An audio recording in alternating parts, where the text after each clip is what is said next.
Бүгінгі сабағымыздың тақырыбы Жүсіпбек Аймауытовтың Ақтілек романы «Бақыт пен махаббат» деп аталады.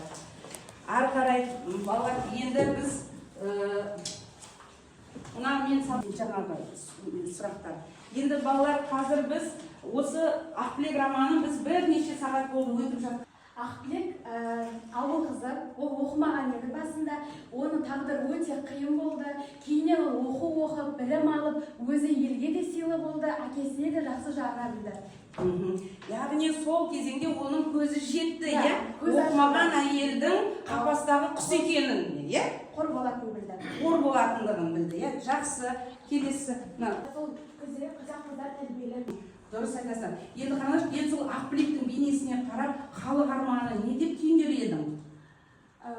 Қыздар мен ұлдардың теңдегі күнде болған. Және де оған қарсы тұрған ауыл адамдарын оқпен атып, содан бастап Ақбілектің өмірі күйініспен басталады. Өте. Жылан торғайды арбап жейді. Ақбілек, бұл оқиға былай болған еді.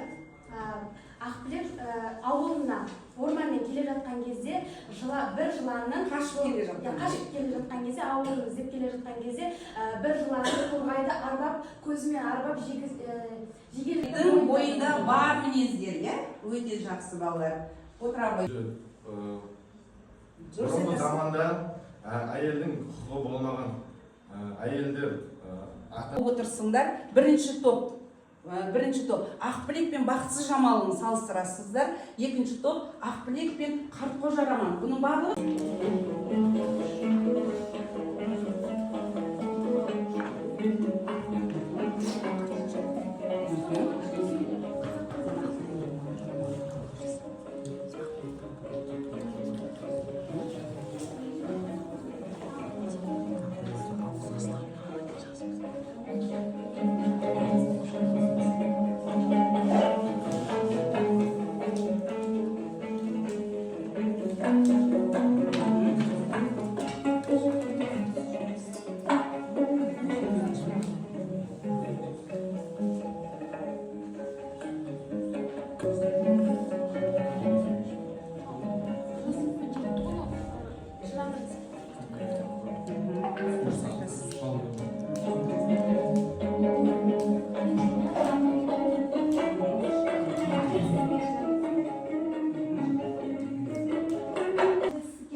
Ақбілек соңында бақытты ғұмыр кешсе, ал Бақытсыз Жамал болса,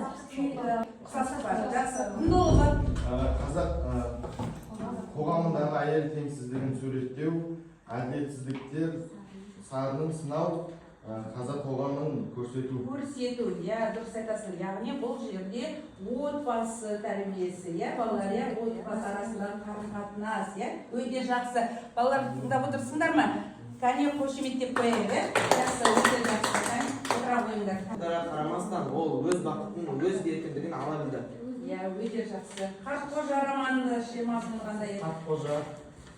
Қартқожа кедей топтан шыққан адам. Оның басында қиын кездер болған. Ол да бұл қиыншылыққа мойын қойып, оқып, өз жарын тапқан. Екі шығарманың ұқсастығына келетін болса, екі романда да басты кейіпкерлердің басынан көп қиыншылықтар өткен.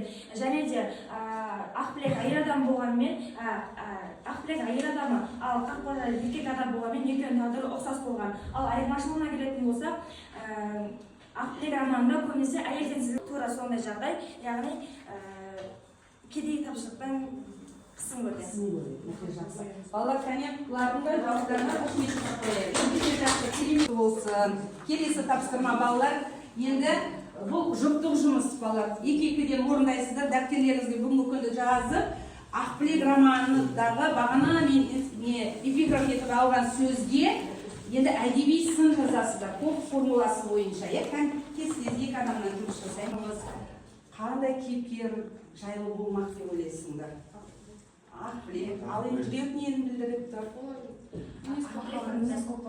Мінез құлқы, тағы да жүректің өзі нені білдіреді?